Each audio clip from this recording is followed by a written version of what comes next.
Alors j'avais à cœur depuis quelque temps de parler sur le psaume 24.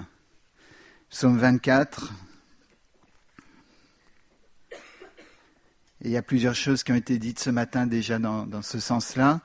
Alors peut-être, Emmanuel, puisque tu es debout, si tu pouvais venir le lire jusqu'au verset, la fin du verset 13. Donc psaume 24, pardon, pas verset 13. Je suis à la mauvaise page. Psaume 24, c'est un court psaume. Voilà, 10. Oui, entièrement, ça va aller très bien. Ouais, entièrement. Ok, merci.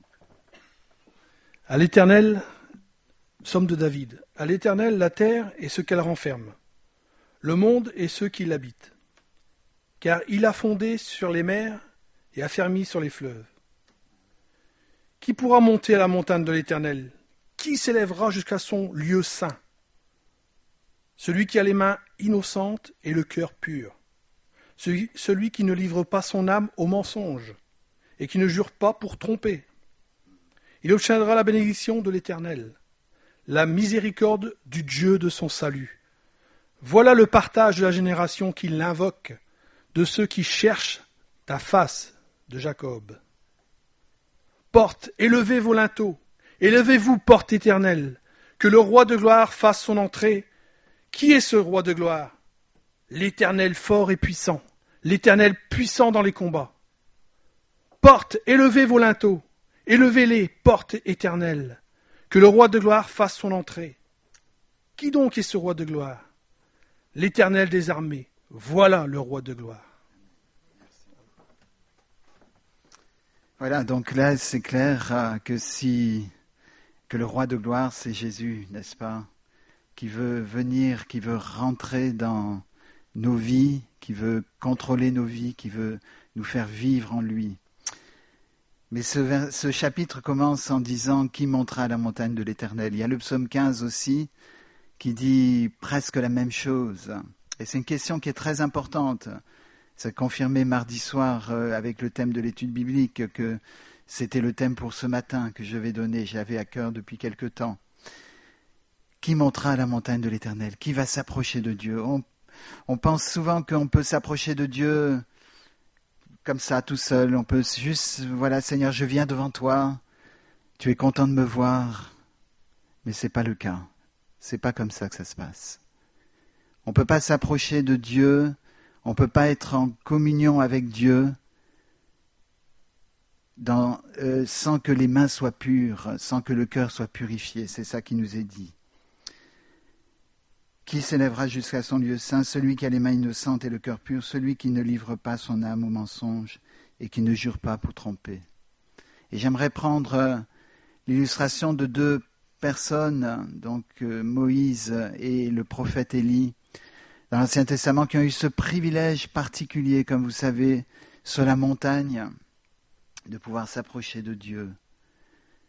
Et ces deux hommes avaient la particularité, justement, d'avoir eu les mains purifiées et le cœur pur et les lèvres purifiées. Vous savez que Ésaïe, le prophète, quand il a eu la révélation de Dieu, il n'a pas dit au Seigneur, voilà, je suis devant toi, c'est merveilleux, envoie-moi. Il a dit, malheur à moi, car je suis un homme dont les lèvres sont impures et je vis au milieu d'un peuple dont les lèvres sont impures. Et ce matin, si nous ne reconnaissons pas que nos lèvres sont impures, que notre cœur est impur, que sur nos mains il y a la souillure des choses que nous avons faites, la culpabilité de ce que nos actions, nos comportements, nos attitudes ont inscrit sur nos mains, eh bien nous ne pouvons pas nous approcher de Dieu. Et nous ne pourrons pas nous approcher de Dieu. C'est-à-dire que nous comparaîtrons devant Dieu, comme il a été dit à la fin de nos jours, mais nous ne pourrons pas être dans sa présence. Et pour Élie le prophète, il a connu cet épisode tellement agité de sa vie, il a accepté d'être prophète par obéissance. Et il a connu cet épisode si agité où le Seigneur lui a demandé de faire des choses pour Israël qui étaient spectaculaires contre les prophètes de Baal. Et le Seigneur a fait devant lui des miracles. Avant cela, il avait été nourri par les corbeaux. Dieu l'avait amené dans un endroit, près d'un torrent. Et il avait nourri là, de manière miraculeuse. Il avait vu des choses extraordinaires avec Dieu. Et avec les prophètes de Baal, vous savez, sur la montagne, il avait fait un autel. Il avait dit aux adorateurs de Baal, invoquez votre Dieu, n'est-ce pas? Et on verra qui va envoyer le feu. Et il a vu le feu du ciel quand lui-même a prié, alors que quand les adorateurs de Baal ont prié, il n'y avait rien qui s'est passé. Il a vu ce miracle extraordinaire, il a vu que Dieu a retenu la pluie et que Dieu a fait venir la pluie sur sa parole, sur la parole d'Élie. Mais il était à bout de course, il était fatigué, il était usé. Et il est dit qu'il s'est sauvé au désert pour sauver sa vie. Et je trouve ça assez extraordinaire. Il est allé se réfugier dans le désert lui aussi, comme Agar, dont j'ai parlé la dernière fois.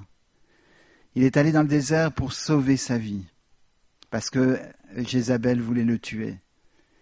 Et c'est frappant parce qu'arrivé dans le désert, il a dit au Seigneur, voilà, Seigneur, supprime-moi. Je suis venu ici pour sauver ma vie, mais en fait, je veux me suicider. Et combien de chrétiens parfois prennent ce passage en disant, voilà, je vais mal, j'ai envie de me suicider, et je suis comme Élie. C'est comme les chrétiens qui disent, ou les gens plutôt qui disent, je suis comme Thomas. Je crois pas, je crois qu'à ce que je vois. Ils essayent d'avoir une référence spirituelle, n'est-ce pas? Je suis comme Saint Thomas, on va dire aussi. Ou je suis comme Élie le prophète. Vous n'êtes pas comme Élie le prophète. Parce que Élie le prophète a rencontré Dieu d'une manière remarquable après cela. Et c'est ça qui reste d'Élie le prophète. Les gens qui s'appuient sur ces versets, sur ces passages pour justifier un état interne qui n'est pas digne de la présence de Christ sont en grand danger. Ce n'est pas du tout la personnalité d'Élie qui était de dire, voilà, Seigneur, supprime-moi, fais-moi mourir, fais-moi disparaître, je ne suis pas mieux que mes pères. Évidemment, il avait pris conscience qu'il n'était pas mieux que ses pères, mais on ne peut pas demander ça à Dieu. Et combien de gens autour de nous dans le monde envisagent et le font et se suicident. La France est victime d'attentats qui tuent quelques personnes par an, mais le suicide atteint je ne sais pas combien de Français par an. Et on ne peut pas maîtriser, on ne peut pas contrôler, sinon on ferait quelque chose, mais on doit prêcher l'Évangile. Et l'Évangile, c'est la puissance de Dieu, n'est-ce pas, pour la libération de ceux qui sont troublés. Donc si vous êtes troublés ce matin par ça, venez à Jésus, venez à lui, c'est lui qui a dit, venez à moi, vous tous qui êtes fatigués et chargés, je vous donnerai du repos, n'est-ce pas? Donc qui pourra monter à la montagne de l'Éternel? C'est Élie qui pouvait monter à la montagne de l'Éternel quand l'Éternel lui a parlé au désert. Quand il a dit, vas-y, repose-toi, mange, bois, et je vais t'amener loin, tu vas marcher loin. Tu vas devoir marcher pendant des jours. Et il a marché jusqu'à la montagne de l'Éternel. Et là, l'Éternel l'a mis dans le creux de la caverne, peut-être la même caverne que Moïse a connue, n'est-ce pas, sur la montagne. Dieu l'a mis là, caché. Il a dit, vas-y, repose-toi là. Tu as marché depuis longtemps. Et c'est là que Dieu est apparu devant lui. Il est dit que d'abord, il y a eu un vent très fort, n'est-ce pas? Et Dieu n'était pas dans le vent. Dieu peut être dans le vent parfois. À la Pentecôte, il était dans le vent. Parce qu'il y a eu un vent très fort à la Pentecôte. Et Dieu s'est manifesté par ça. Mais Dieu n'était pas dans le vent à ce moment-là. Dieu n'était pas dans le tremblement de terre qui a suivi. Dieu n'était pas dans le feu qui a suivi. Il était dans un murmure doux et léger, qui a parlé à Élie, qui a changé Élie, qui a transformé cet homme. Et c'est là qu'on a Élie le prophète, un homme qui a rencontré Dieu sur la montagne. De même Moïse était un homme qui avait connu les mains souillées, le cœur impur, les lèvres impures. Il avait connu ça aussi, lui, parce qu'il a voulu gérer son peuple à un faible niveau en Égypte, Quand il a vu ses compatriotes qui se disputaient, il a voulu intervenir, il a voulu agir avec ses mains. Et il avait les mains pures et impures, et il le savait. Mais il a rencontré Dieu qui lui a parlé, qui lui a donné cette mission qu'il devait remplir. Et il a accepté d'aller avec Dieu sur la montagne, et Dieu s'est révélé sur la montagne d'une manière spéciale. Encore une fois, en le plaçant dans la caverne, dans une caverne dans le creux d'un rocher. Et peut-être on pense que Dieu va nous parler dans une église. Parfois on pense qu'il va nous amener dans une église. Il va nous emmener dans un lieu religieux, dans une cathédrale, dans une, je ne sais pas, un bâtiment qui est réservé à son nom. Mais c'est dans le creux du rocher qu'il va nous parler. C'est sur la montagne, là où il nous a indiqué d'aller, là où il nous a conduits. Moïse a eu les mains purifiées, il a eu les lèvres purifiées, parce qu'il savait qu'il avait besoin d'être nettoyé de toute l'Égypte, de toute l'instruction qu'il a reçue en Égypte, de tout ce qu'il a reçu de ce pays qui symbolise ce qui n'est pas de Dieu. Et Dieu a travaillé son cœur avant de l'amener sur la montagne. Il n'a pas pu se présenter devant Dieu sans avoir été sanctifié. Et si ce matin vous sentez que vous n'êtes pas sanctifié, si vous sentez que vos mains sont impures, que votre cœur que vous avez livré, vos mains ne sont pas innocentes, vous avez livré votre âme au mensonge, vous avez juré pour tromper. Alors bien sûr, jurer, ça ne veut pas dire je jure que, ça veut dire vous avez prononcé des choses qui ont trompé, qui n'étaient pas vraies. Vous avez fait des faux témoignages sur votre prochain. Eh bien, vous ne pouvez pas monter à la montagne de l'Éternel. La Bible est claire, le verdict est clair. Vous ne pouvez pas. Dieu ne peut pas vous accepter en sa présence, à moins que, bien sûr, vous soyez purifiés et lavés, comme Moïse, comme Élie ont connu, n'est-ce pas, dans cette rencontre avec Dieu sur la montagne. Mais avant de cette rencontre, ils ont dû être interpellés par Dieu. Dieu a dû leur montrer le chemin et comment ils devaient agir.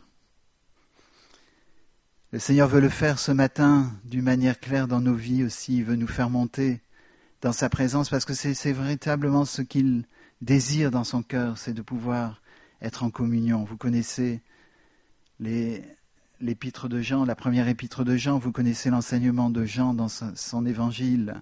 C'est cette communion avec Dieu, avec le Père et avec le Fils. Nous sommes dans le Fils et le Fils est dans le Père.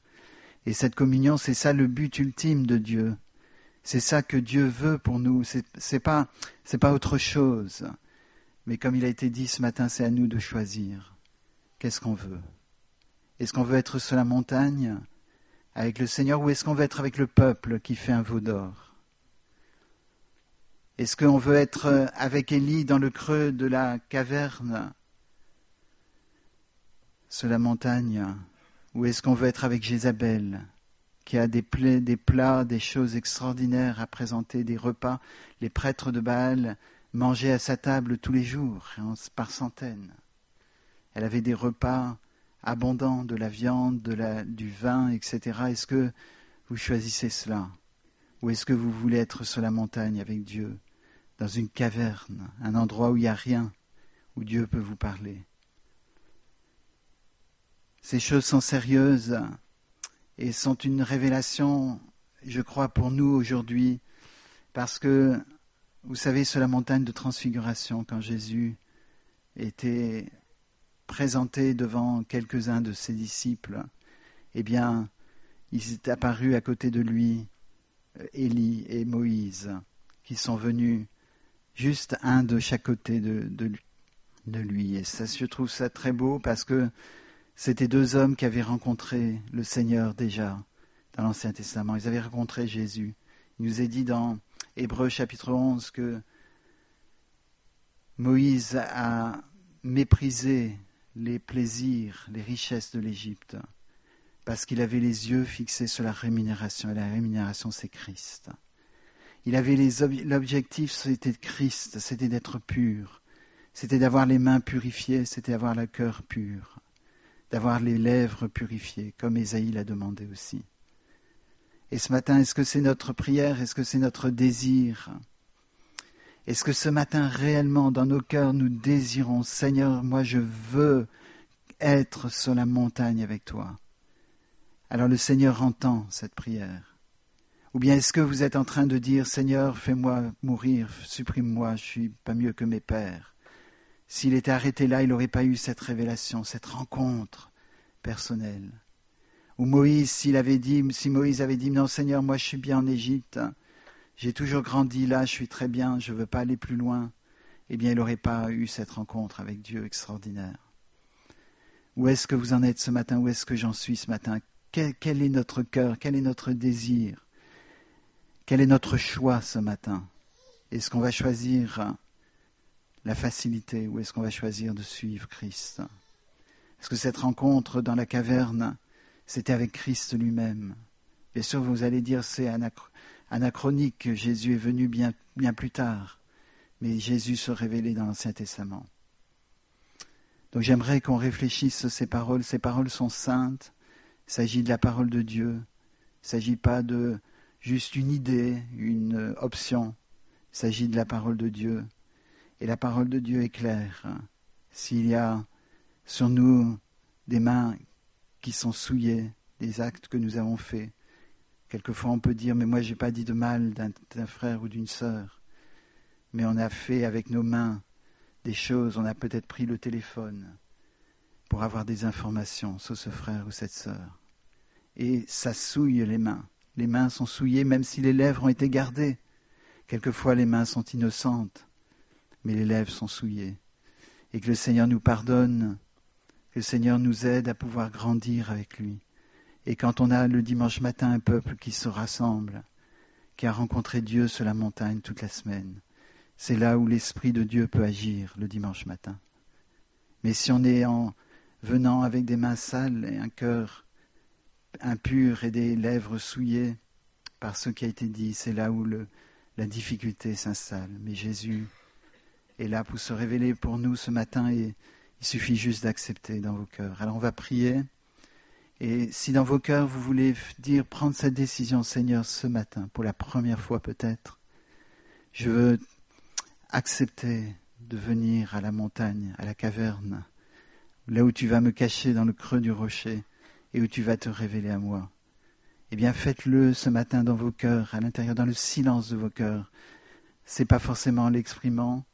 Faites ce que le Seigneur vous dit, mais en tout cas, répondez au Seigneur. Seigneur, je veux me trouver sur cette montagne, Seigneur, où ta présence se révèle, afin que tu purifies mes mains, mon cœur et mes lèvres, afin qu'il n'y ait plus rien qui empêche cette rencontre, cette communion avec toi, Seigneur, mais que ta présence soit là, dans ma vie et dans nos vies, Seigneur, les uns et les autres, selon la plénitude de ce que tu as à révéler à nos cœurs, à nos vies. Nous voulons rentrer, Seigneur, dans ça. Amen.